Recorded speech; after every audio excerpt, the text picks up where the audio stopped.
What's going on, Jay? Okay, so I am at MACNA right now, and I've had a crazy long day, and I don't have a computer or anything other than my iPad, so this is going to be a good old-fashioned one-take video.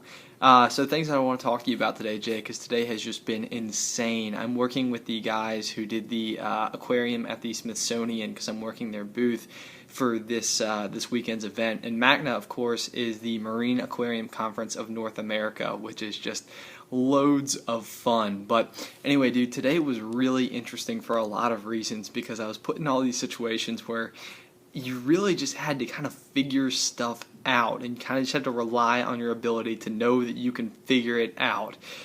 For example, today at one point in time, a guy asked me to go find wood and cut it to size with nothing other than a hacksaw, and I'm at a convention center where there's just not plentiful wood laying around, so this was just like the most unusual thing ever, and I had no idea how to approach it. But fortunately I found some pallets and beat the crap out of them until they were broken down into smaller pieces and cut them to size, and so it worked out pretty well. But other than that, also I needed a refractometer to measure the salinity of the salt water in the tanks that we were setting up, and I was at this show, and for some reason the salt water is reading high, which is a problem.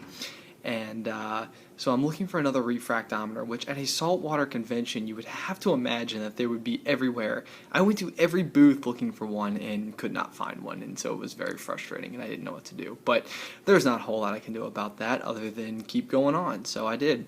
And Jay, unfortunately, this is pretty much as I can talk about today. It was definitely a day full of something that reminded me of a college study called, it was Hofstede's. He researched these just different attributes of workers around the world, and one of those was uncertainty avoidance, which is basically anybody's basically how they handle situations that are kind of ambiguous, where there's not an obvious solution to a certain problem.